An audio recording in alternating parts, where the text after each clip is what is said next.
Good morning, everybody who is joining us from American time zones. Good afternoon to everybody who's joining us from European and African time zones, and good evening to everyone from Asia. My name is Friedrich Lindenberg. I'm going to be welcoming you to this webinar today. I hope that everybody can see the screen all right or can hear me all right. If that's not the case, then please shout and we'll aim to fix it as soon as possible. This is a webinar on digital research tools for investigative reporters. We're going to talk about different opportunities that investigative reporters have in terms of finding and analyzing information using the web more efficiently and more effectively. It's the third in a series of webinars that are supported by the Dow Jones Foundation, to whom we're grateful for their support. And we're trying to make this as interactive as possible. So if you have any comments, feedback, questions, then please put them on Twitter. We've got the hashtag ICFJ-Digital. That's ICFJ-Digital.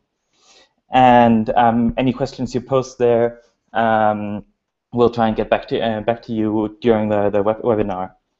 So I'm really excited to talk to you about this topic. Maybe before we get into the question of digital research tools, I can introduce myself very briefly.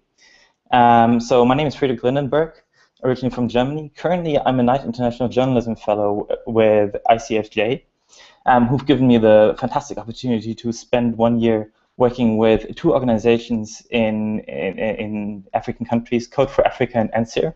I'm currently in Cape Town, South Africa. Maybe very briefly about what Code for Africa does. So Code for Africa tries to build civic technology, civic tools that help citizens use data in order to understand what's going on in their government and in their lives. NCIR, on the other hand, which stands for the African Network of Centers for Investigative Reporting, is a network of investigative news teams across African countries. So what we're trying to do is we're trying to provide these news teams with the type of tools, training, capabilities that they need to really do the best investigative journalism that they can do. This also means that if any of you are interested in working together, especially if you're coming from African countries and you'd like to kind of work with us in the future, then please get back to me after this webinar, and I would love to collaborate with more journalists from all across the world, and especially from African countries. So what is my task? My task in this fellowship is to build the tools for investigative reporters, to build things that would help you as journalists do your job in a way that is more based on digital technology, that will include more data-driven approaches, that will include a broader range of information and help you to be more systematic about doing investigative journalism. And this is where this connects to the webinar that we're doing today. So maybe a brief agenda for today. We're going to be looking into digital research tools, and first of all, I want to talk about what I mean when I talk about these types of tools. I want to talk about why I think this is important and how I learned about how crucial it really is to be aware of the technical options that you as an investigative have in terms of conducting your investigation. And I'm going to use a website that we worked on earlier in the year called Yanukovych Leaks as an example. Then we're going to look into some specific technologies that I think might be very useful and easy to get into. And finally, we're going to have a look into the future and think about what are the things that aren't quite there yet and that we would have to look at in the future at building and at developing. And this is also where I'm looking forward to hearing your input, especially thinking about the question, okay, as a journalist, what are the tools that I most miss having that I would really love to have that would make it easier for me to do my job? By the way, the thing on the left-hand side there is actually a bit of US government logo work, very beautiful. Essentially, we're trying to use some of these tools that might also be of use to the Art Intelligence Agency. But before we go into all of this investigative tool stuff, I want to talk a bit about computer literacy. Because quite often when I talk to journalists and when I talk to investigative journalists specifically, I hear this one sentence, which is, "I'm not a computer person." "I'm not a computer person" is a sentence that is true of every living being that I'm aware of. And I want to talk you out of using that sentence as a defense and of using that sentence as something that you put forth in order to not have to engage with technology. I think that basically technology is just a matter of wasting a bit of time so that you can have a massive payoff of time after you figured out how to use a specific tool. So most tools that we're going to talk about right now, I'm not going to be able to explain to you exactly every step that's involved in using them. That takes a bit of doing, but what I'd invite you to do is to spend a bit of time to sit down after the course and think about, okay, where can I apply this in my actual research, and how can I make this work, and then think about, okay, what steps do I need to do in order to make this work for myself. I think that learning these tools just requires a bit of time, a bit of experimentation, a bit of willingness to get into this new thing, and once you've done that, you will get some benefits out of it. When you're saying, I'm not a computer person, I want you to stop doing that and say instead that you're a journalist who's arrived in the 21st century and who's using digital tools in a way that's really kind of helping them to conduct fantastic investigations.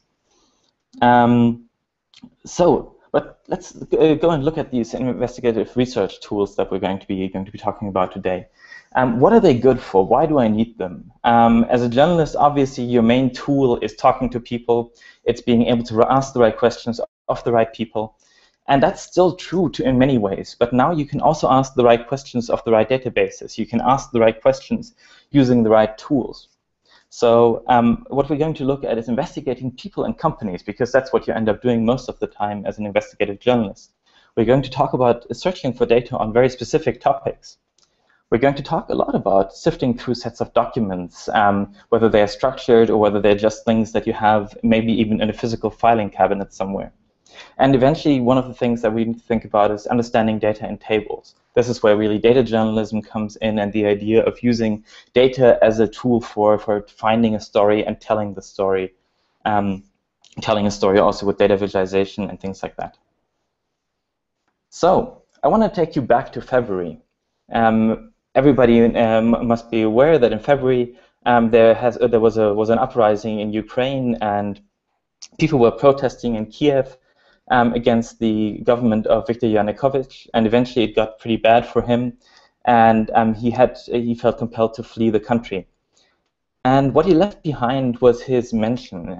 He had this estate of, let's say, I think 3 or 4 houses, and a gigantic lake. I think he also had a Spanish galley on it, and all of that kind of became accessible to the public. And a team of investigative journalists went to this estate, and what they found was a lake behind Yanukovych's house that now contained 200 folders of personal documents, all the business dealings of the former president of Ukraine. And whatever your political take is on what happened in Ukraine, that is some really interesting and really fascinating journalistic material. So they went about it. And what happened is they set up this project called Yanukovych Leaks. And Yanukovych Leaks consisted in this team of journalists sitting in the mansion of former President Yanukovych, working through these documents, but also trying to digitize these documents and making them available to everyone in Ukraine and everyone in the world who would be interested in looking through these documents. In order to do this, they looped in an organization called the Organized Crime and Corruption Reporting Project, OCCRP. They're going to be a recurring player in our presentation today. And the OCCRP helped them to set up a website called yanukovychleaks.org. And they also looped me in, and so I was brought in to help them work through these documents, right? Because the journalists on the ground, they'd started scanning the documents, they'd started photographing some of the documents, but now the question was, how can we make this accessible to everyone? And how can we make this into a journalistic project so that we're not just exposing all these documents, but that we're also really finding out what this president had been doing while he was in office. And so we put up this website, and you can still visit it. But what's really interesting for me as a kind of technologist joining this project is that it raised a number of technical questions that we then had to answer within a very short amount of time. But I think that now, kind of having reflected on the project a bit, I can present you some interesting answers for.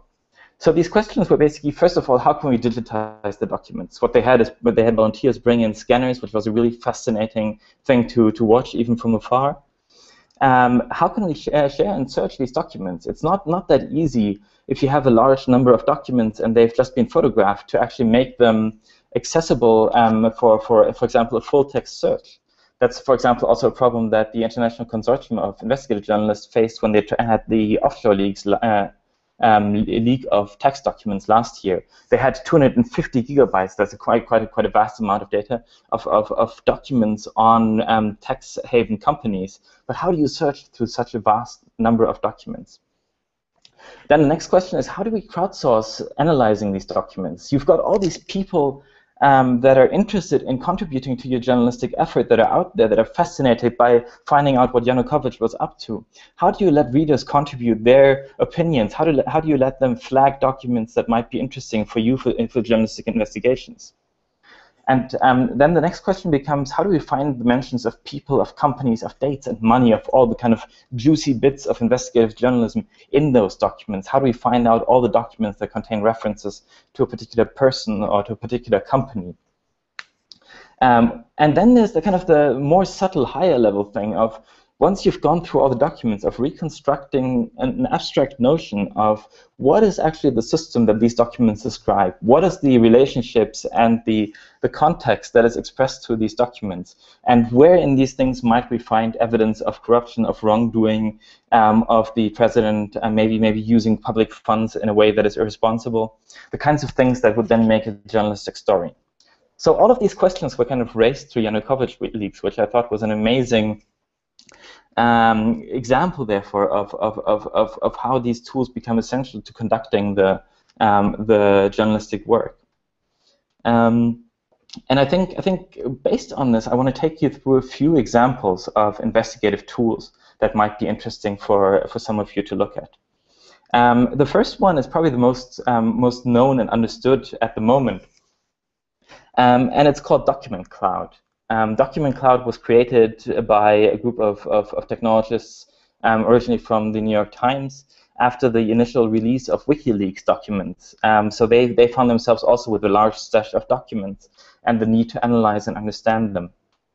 And nowadays, Overview has come to join that, and the Overview project was started by a technologist from the Associated Press, and he basically wanted to build on top of Document Cloud and build more advanced analysis facilities for journalists who may have already digitized and uploaded the documents, but then want to find more subtle patterns inside of these documents. But first, let's have a look at Document Cloud. So this is what Document Cloud looks like when you join it initially. It's basically like a shared folder of documents. You can create different projects for different investigations. You can have access control. That means, access control means that you can define exactly for each project who are the people that should have access to this, so that you can make sure that only the people who really need to see the documents will be able to see the documents. On the other hand, you can also then very easily add new people as the investigation progresses, and you might even want to share documents with someone who is working at a different media organization, especially if you're doing cross-border international reporting. Another thing that you can do using Document Cloud that's really useful is you can go into the documents and put on annotations.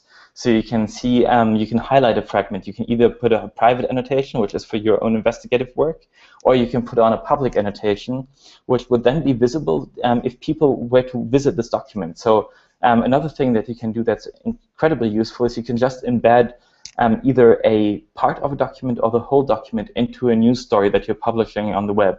So if you're doing a story on the web, what you can do is you can just kind of add a snippet of the document that makes the point that you're trying to make for you, or you can add the whole document at the foot of your text so that people can read the source and convince themselves that what you've been telling them is actually a correct kind of a description of what the document says.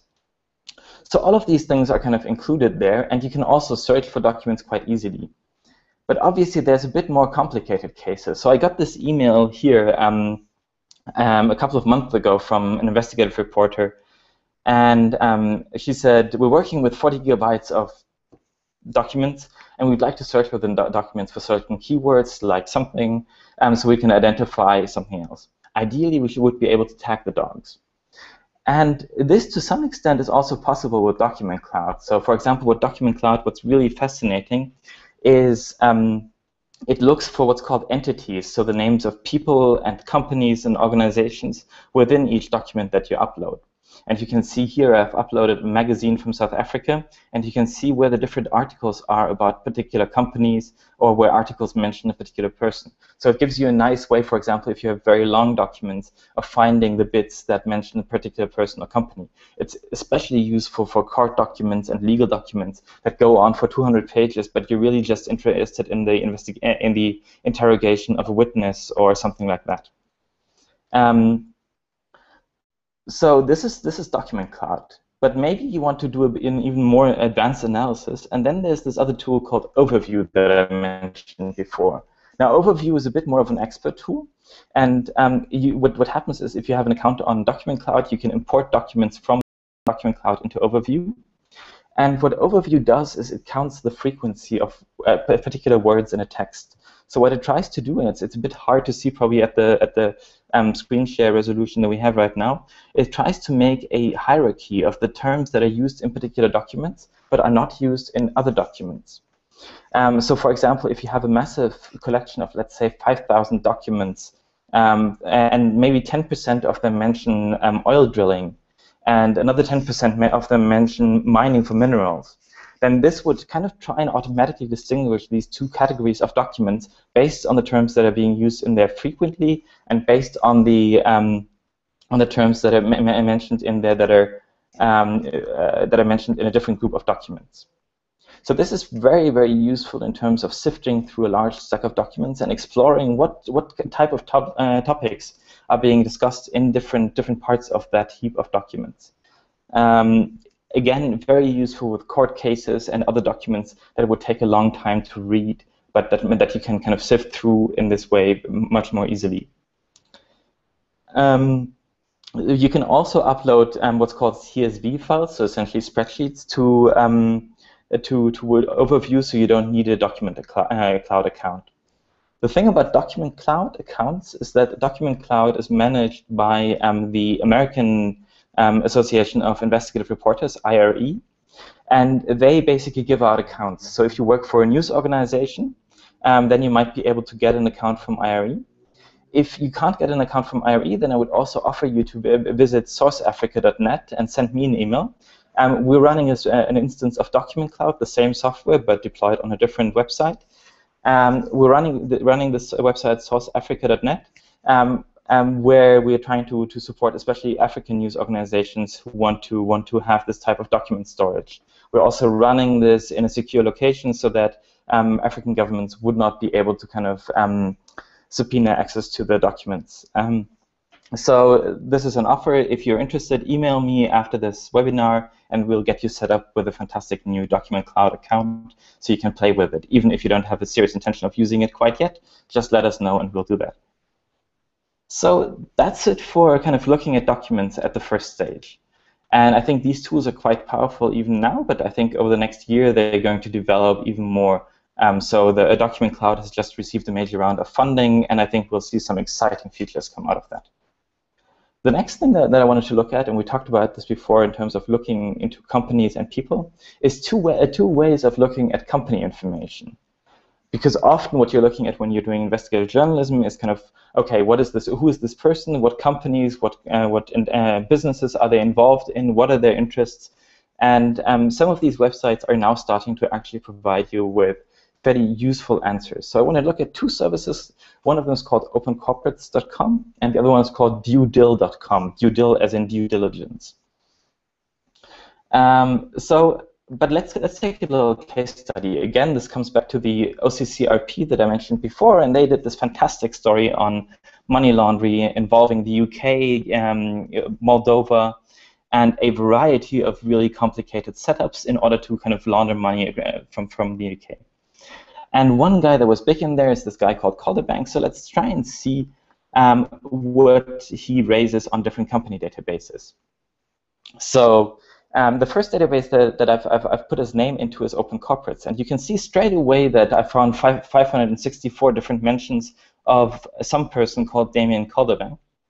And what's difficult about this is telling which ones of these are actually the right person, right? There might be more people with this name in the world, If you're looking for someone with a fairly exotic name, like unfortunately my own name, then you have an easy time finding out. Which companies they own. If, for example, you look for John Smith, then you're in deep trouble and you need much more information to determine whether this John Smith is the same as the other John Smith. What you can see, what Open Corporates does quite well is include different jurisdictions. So you can see here that it's found 2 companies in Arkansas in the US, 8 companies in Florida, and down there you've got 538 companies in the UK. So this is kind of a nice way of going through a large set of international business registries and kind of looking at what information might there be out there from all of these different places. Open Corporates also has the advantage that it's run by people who are very interested in the idea of open data and of making sure that this data is freely reusable by those who use it for a non-profit purpose, and I think that journalism kind of falls under that in this case. But let's also look at due diligence, which is a startup company that is trying to do similar things. They provide what I feel is a slightly better research tool. So you can see here, for example, immediately the birth date of all the different directors called Damien Calderbank, which is useful in terms of finding out whether that's the same person as the other one. But unfortunately, that only includes a smaller set of company databases. I'm thinking even that it's only the UK company database at the moment, but I think they're trying to expand beyond that now. It's also a startup, so I think at some point we're going to start seeing pricing models being introduced here, at which point it joins a league of very, very good company database lookup services that have fantastic information but are commercial. Some of you might be familiar with, for example, Orbis, which is unbelievably expensive for mere mortals and people who work for small news outlets, but has amazing information. So these are 2 kind of very simple ways of looking at company information. If you're looking for a great research tool, try out DueDil. If you're looking for a broad range of different countries, try out Open Corporates. If you just go to opencorporates.com, it'll give you a list of all the countries where they have company information. But still, this doesn't cover all the company databases in the world, because there's quite a lot of them, and many of them are actually designed in order to make it hard to access, and some of them are still happening on paper and not on computers, so it's really hard to access this stuff. So what can we do there? And this is where, again, our friends from the Organized Crime and Corruption Reporting Project come in, and they started this initiative called the Investigative Dashboard. The Investigative Dashboard has a number of functions, and I want to walk you through 2 of them right now. The first function actually ties in very nicely with what we've been talking about just now with company registries, because what they've done is they've brought together an amazing database of different business registries. So this includes business registries per se, kind of company lists for a wide set of countries, but it also includes government gazettes, which often can be used to find the same information, but in a more accessible form. They have databases on intellectual property, which also contain plenty of information on companies. And they even have a good set of procurement databases, so databases that document where government does business with companies. And again, that's a fantastic source of information about companies. So if you're a journalist working in a particular country, then I, of course, encourage you to go there and look up the databases that they found for your country. But what's even more amazing is that many of your investigations obviously will lead you into different countries.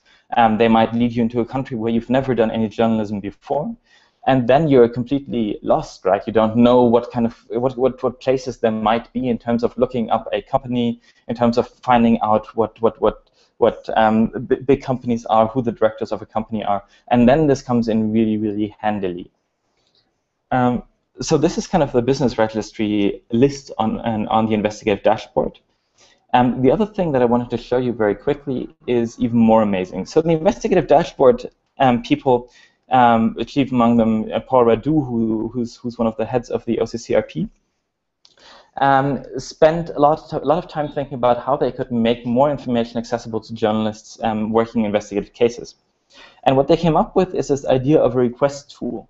So as a journalist, you can sign up for their service, and you can say, well, I'm interested in finding out everything about this particular person. Here I've put up a mock request for Jacob Zuma, the president of South Africa. And then what happens is two really cool things can take place. One is that the OCCIP, directly and indirectly, has access to commercial-grade databases, including Orbis and some others, where they will look up these names and find out all the information that would normally cost you a lot of money to get about a particular person and about a particular company. So that's a fantastic way of looking into databases that you, as an individual, would probably never get access to because it's too expensive. The other thing that they have is they have a broad network of researchers who are in particular regions, including Eastern Europe, Africa, and the Arab space. And all of these researchers will go and look at other databases that they might be familiar with. And even better, they will talk to humans. So they might have contacts, they might have stringers on the ground who they can send out and ask to even go into a government office and request a physical stack of documents, scan these documents in, and send them to you. So in a way, this is kind of a superpower. You can activate this network of people who are going to provide you with as much assistance as they can. And that way, I would really encourage you to try out using the investigative dashboard as a way of exploring companies and people that are of interest to your investigation. So finally, and this one is a bit different from these large-scale tools, here's something that you can try out on your own computer right now, this afternoon or this morning. It's called Tabular. It's done by a couple of former colleagues of mine. And what they try to figure out is there's so much really good information available in PDF documents. And all of that information in PDF documents is really hard to access if you want to understand it systematically. So for example, you might have statistics in a PDF file, or you might have a list of projects that government has funded, or you might have procurement information or company information, again, in a PDF file. And how do you get that out of a PDF file? That's one of the things where government often releases these PDF files almost intentionally as a way of making sure that it's hard to actually use this information in a journalistic process. And so what Tabular does is it basically helps you to extract tables from PDF files. That sounds very trivial, but it's actually incredibly useful. So after you've downloaded this tool onto your own computer, what you can do is you can just upload, you can just insert a PDF file into the tool, and it will then show you the individual pages of the PDF file, and you can then draw these little selections. As you can see here, there's a grayed out area. You can draw a selection and select all the different parts of this table, and then what happens is almost magic. You get out a table that you could use in a spreadsheet program. So for example, whereas it'd be really hard to find out what is the total amount of population, and this happens to be a list of population figures for Kenyan districts. What is the total population of Kenya? Using this spreadsheet, you could quite easily do a simple formula on the spreadsheet, and then you'd have that information that the PDF itself wouldn't have given to you. So it's a fantastic way of taking some PDF documents that someone has put out and making it more accessible, making it more easy to understand, and doing data journalism on it. So in a way, it's a kind of gateway drug to data journalism. So these 4 tools I just wanted to show to you very quickly. Obviously, there's a lot more tools. So in a moment, I'm going to share with you the link to the website that you're all looking at already, which is a large list of different links to databases, tools, technologies that you can explore. And so looking back at it, why should you use these tools? Well, they help you to find better information, and that basically in itself makes you a better journalist. They help you to access obscure data that you wouldn't have been able to easily access otherwise. And tools like Overview also really help you to recognize patterns, for example, in large sets of documents that you wouldn't have been able to understand just by looking at each individual document. So how can you go about this? The easiest thing to do is just pick one. Pick one of the tools that I talked about just now, or pick one of the tools that are on this website that's linked here. http bit.ly/ICFJ-Digital. Pick one of these tools, try it out in an actual project of yourself of yours. Keep trying, and make it your own, and really make it work for yourself. And I promise you that once you get through it, it'll take a whole lot of work off your chest, and maybe it'll even allow you to do things that you were never able to do before. Make beautiful visual representations of the journalism you've been doing before. Look across borders into other countries and what people that you're interested in have been doing in those countries. All those kinds of actions that you were severely limited on before. So that's a quick overview of the tools. As a final kind of thing, I want to look in the future, and I think there's a couple of things that are beginning to develop, and I would really love your ideas and your input into how we should design these things. So one thing that I think is important is that not only do we use these databases as a way of finding more information and of visualizing it, but also structuring our own process of investigative journalism, so that we create, while we're doing the journalism, we create a database for ourselves, a database of all the things we've already found out, of all the questions we've already been able to answer, of all the people that we've looked into already, that we can then reuse as an asset every time we do another investigation. So that what happens right now doesn't happen again. And what happens right now is that people kind of have this iceberg of information, right? Maybe a small fraction of the information of your story actually makes it into the news report or into the radio feature, television feature, and then all the rest of it basically remains in your head. And if your head is anything like my head, then sooner or later it'll disappear as well. So we need to build this kind of investigative memory for people, and I think that we can build really powerful tools that help you to remind yourself of what you've been looking into previously. And these tools can also begin to be collaborative, so that you can begin to understand what other people have already been looking at, and so that you can share aspects of one of your previous investigations or one of your current investigations with colleagues that might be able to contribute and complement the information that you have. Another thing that we need to start doing more and more is to merge data from many other places, so that all these disparate information sources that become available on the web right now, that they turn into one holistic picture for you of what are the interests of this company, what are the interests of this person, so that you can do you can find out as much about them as quickly as you want to. And it turns out that that's actually the same problem as those previous problems I was describing, of building your own integrated database. And finally, alerts. I think that investigative journalists should have alerts on the people and the companies that they care about, so that they want to.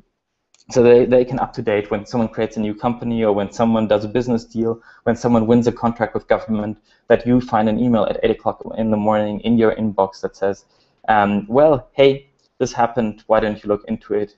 Is it maybe a journalistic story?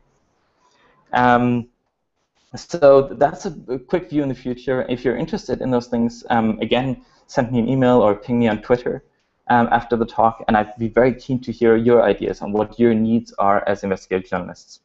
So now I'm going to have a quick look around for the questions that people may have asked. But in the meantime, this again is the link to the website that I'm sharing with you right now. And it has a lot of resources, so I encourage you to spend a bit of time just browsing it and exploring it. Okay, so right now I've got two questions from Jorge Luis. First one is to tell you a bit about the experience that I've had as a Knight Fellow developing digital research tools for investigative journalism. So I've had the incredible pleasure of joining a team of technologists called Code for Africa, and we worked together with this investigative team, NSER, to develop tools for journalists that might help them to do better investigations. And it's been really interesting for me to see not just kind of what information do you require, but also what is the workflow, what is the process of investigative journalism like, and how can you think about ways that we can tie software into that process, so that you as a journalist have ways of storing the information that you create while you're doing investigative journalism, and of building these information assets. What's hard about this is that I feel investigative journalism journalists often are a bit like cats, right? They're very kind of individualistic beings. They're very much doing their own thing, and any type of structure is rejected. And I think that's awesome because people that do investigative journalism need to question structure.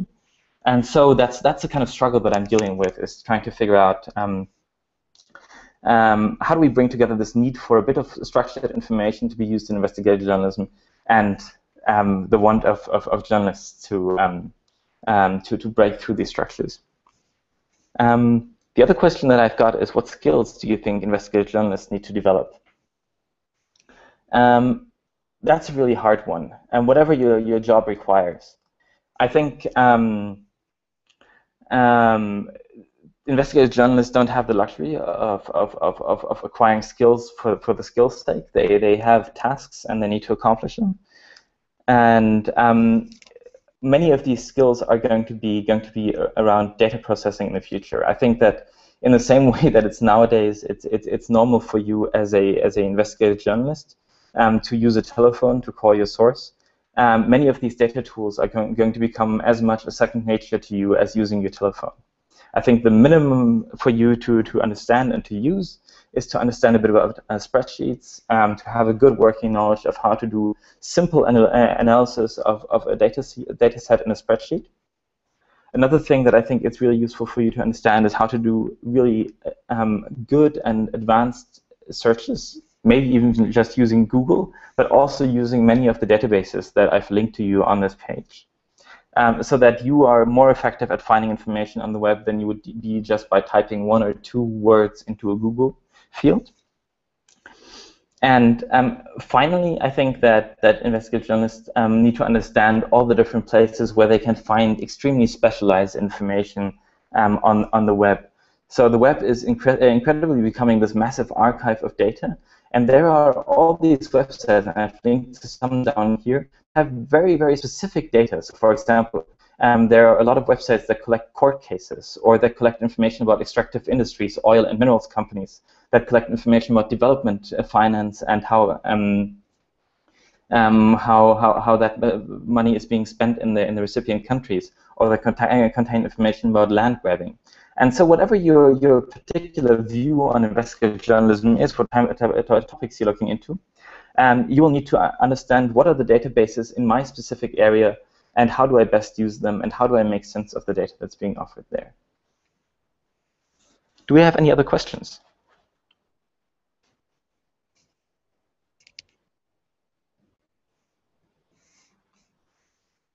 I can't see any further questions right now. I've added more. Okay, sorry.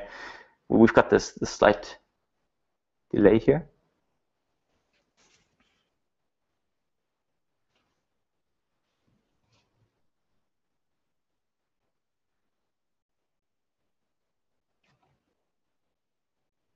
Okay, so I've got a question here, which is there a place where journalists who are beginners can get help using these tools? And is there a simple how-to that's available online? So there's a number of things. One is there's a lot of training courses online that I would recommend you have a look at. And the other one is that it's really useful to connect to a community, that they connect to a community of like-minded journalists, of people who are trying to do similar things. So in terms of the resources and the training materials that are online, I would recommend that you look at the Data Journalism Handbook that I've linked here, as well as the Data Journalism course. The Data Journalism course is a massively online training course where you can find nice videos prepared by presenters and that explain how to use different bits of data journalism and investigative tools. Another resource that it's worth looking at is the Geojournalism Handbook. That contains a lot of kind of introductory articles on individual tools. But then even more important, I think, than reading these materials is that you connect to a community of people who are interested in doing this thing as well. So one of the communities that I'm most fond of is called the School of Data, and the School of Data basically brings together people both from journalism and from activism who are trying to wrap their minds around data. And you can sign up to their mailing list. You can join their online courses.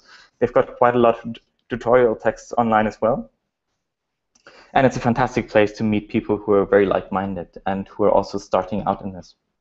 The other place that's really worth looking at is NICAR. So NICAR-L is a mailing list run by journalists in the United States. It's run by the IRE, the Association of Investigative Reporters. And it has a lot of emails going over it where people just kind of get started with data journalism. They're looking for the right tools to use. They're looking for help on how to use these tools. And it's really interesting to follow up and to see what people are getting up to. So that's a fantastic place as well. It is, though, a bit US-centric. So most of the people on this list are from the United States.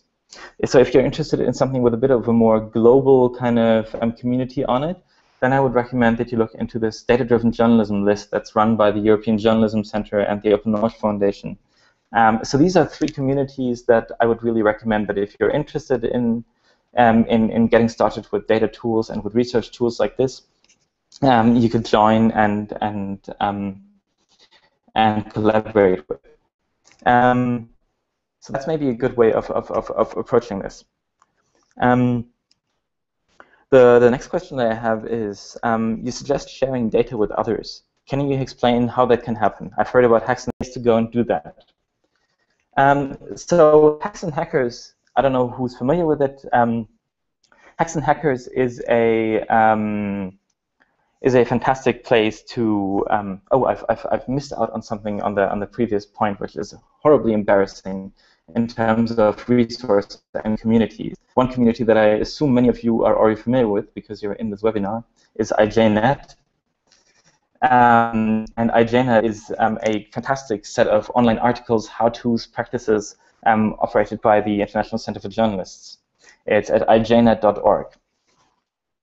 Sorry, but going back to Hacks and Hackers, Hacks and Hackers is a fantastic opportunity for you to meet technologists. So some of these tasks that I've explained to you are not yet really covered by tools entirely, right? So you might have a problem where, for example, you need to scrape information off the web, which means kind of downloading databases from the internet that don't want to be downloaded.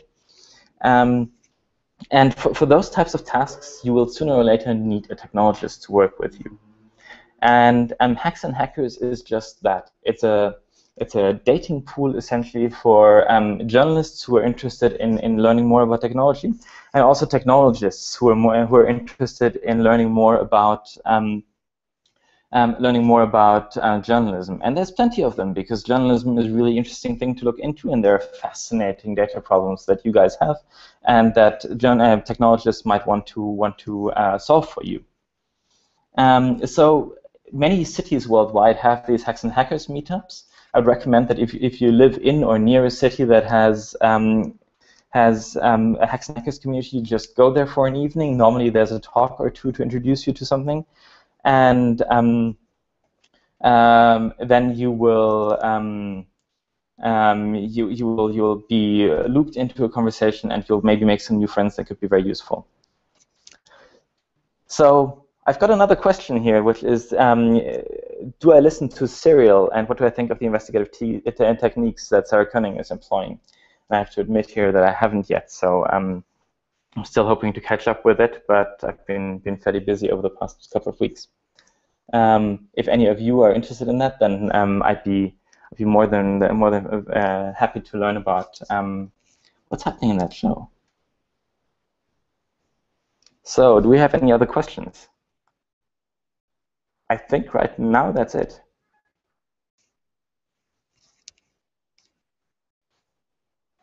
I've got one more question here that's just popped up. Could you elaborate more about managing evidence in investigative journalism? The question of evidence is kind of hard, right? So you have this notion that as journalists, often you try to find these tools that will help you to manage all the material that you're collecting while you're in an investigation. Let's say you put a lot of documents on Dropbox. Don't put them on Dropbox. Dropbox is not a very safe place to store your documents. Or you have maybe a Word document where you put all your notes. The question is, how can we make that information more consistent, and how can we make sure that each piece of information that you collect is properly attributed to a source? And I think that's something that that would be very interesting to make tools on. In fact, we were working on software that would help and support that process, so that you as a journalist could have a more systematic way of storing information about the facts that you found over the course of an investigation, that you could store where this information is coming from, etc., etc. In fact, we've started working on a piece of software that maybe I can call up very quickly, which is called. This is live demos during webinars. Something has to go wrong. But basically, imagine you're writing a story like this one, which is about corruption in Kenya. And instead of just kind of writing your story like you would in a text editor, what you can do here is you can have the different people, companies, organizations that are mentioned in this story pointed out to you. And you can, for example, click on one of these, and you can see, okay, this is a part of the Kenyan government. And here's all the government tenders that they've made recently. Or you can look at a particular person and you can see, well, these are the companies that they might be involved in. And so you can also obviously make your own notes and say, well, this person, I spoke to him on the telephone, etc., etc. So it becomes a place for you to create some structured knowledge about what you know about people and where you know it from. And I think that's something that's really powerful. There is, in fact, already something called story-based inquiry, which is an investigative technique that basically uses spreadsheets to accomplish many of these same things. But I think that if you put it into a software tool where it can connect to open data sources, it becomes that much more powerful. So the final question that I've just seen popping up here is about open spending and how to use that as a digital tool for investigative journalism. So before joining ICFJ, I worked for Open Knowledge, the Open Knowledge Foundation, and helped to create a platform called openspending.org. Openspending.org is a website that is, I think, the largest archive of public finance information in the world. We have 73 countries represented in our database, almost 1,000 different budget data sets. And what this includes, one is country budget, so you can see how much is being allocated to health as compared to education, compared to defense. And you can even go down there and see how much is being allocated to primary education, secondary education, tertiary education, how has that changed over time, and all that kind of details. So that's a really fantastic thing, and basically everybody can go there and upload a budget data set if they've got a spreadsheet that contains the necessary information. Again, a tool like Tabular comes incredibly handy in here, because many governments only publish information as PDF documents, which you can't make these types of visualizations out of. So what this comes down to is where does mymoneygo.org, for example. My money, I'm obviously mistyping here, which is based on open spending and presents the data about, for example, in this case, the British budget in a lot of detail and with a nice way to explore how the government is spending money, not just in terms of the sectors, but also geographically. I don't know why London fell off here.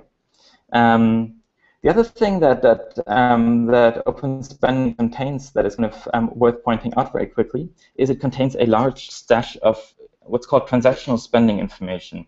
So this is information about individual contracts that governments all over the world, whether it's Australia, the US, the UK, have made, and basically we're documenting the individual payments. And that's a fantastic place, for example, if you look for Siemens, my favorite companies as a German.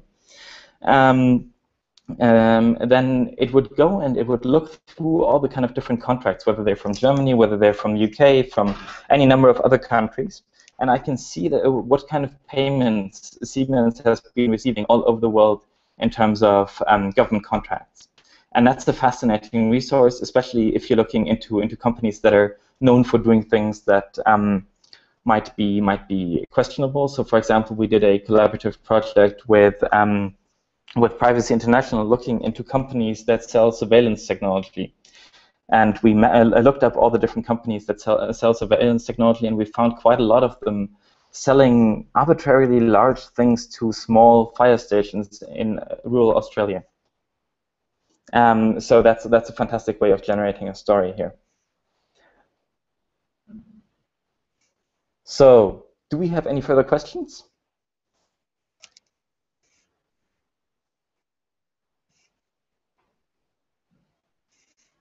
Okay, I've got one more question here, which is about a tool that I've been working on, and I want to show you the website very quickly here. It's called Grano. It's named after a scientist who in 1973 wrote a paper called The Strength of Weak Ties, Mark Granovetter. And he started off this whole question of basically understanding power structures in society by understanding them of networks between people, companies, etc., etc. And so I'm very interested in this question of mapping out influence structures by mapping out connections between people, between companies, etc. To show you a practical example of that, we've started a project in South Africa called Siyazana, which is a, I think, Zulu word that means we know each other. And Siyazana basically contains information about all members of parliament in South Africa. And what we've done is we've looked up all of their company holdings, all of the NGOs and non-profits that they're associated with, and all of the political committees that they're associated with. And our goal is essentially also to bring in procurement information so that we could ask questions such as, well, here's a procurement committee. It contains these 3 politicians. Do any of them have any political interests in the outcome? Sorry, do any of them have any economic interest in the outcome of that procurement decision? Do they have maybe direct interest in one of the companies? Do they have a family member or a spouse who's got a business interest in one of the companies? And basically we're trying to map out the different connectivities between people who are in political positions of power and people who are in positions of economic power, or who are in a position where they would benefit from economic wealth that's created from government. So here, for example, there's a politician, member of parliament. You can see that he's associated with the African National Congress. I've just picked him by random. You can see some basic information about them, but then you can also see all the different companies in which they are registered as a director, and you can also see the companies that they themselves have stated on their parliamentary declarations, as well as memberships in other organizations such as committees in the parliament. So this is one way that we're trying to create data that would be useful for investigative journalists as a resource during their research while they're writing a story. So I think with this we're going to wrap it up, and I thank all of you who've attended this webinar. I hope that you've picked up some useful ideas. I think the most important idea that I was trying to communicate to all of you was this notion that pick one of these tools and make it your own, right? Just pick one of them that might solve a problem for you. Try, use it, and don't give up, and then you'll have an amazing new skill that will help you to do better investigative journalism. So thank you again very much, and let's stay in touch. My Twitter account is Pudo, P-U-D-O. And if you want to send me an email, then you can send it to Friedrich, any spelling is okay, at pudo.org. That's Friedrich at pudo.org. So thanks again, and I hope to hear from many of you. Bye-bye.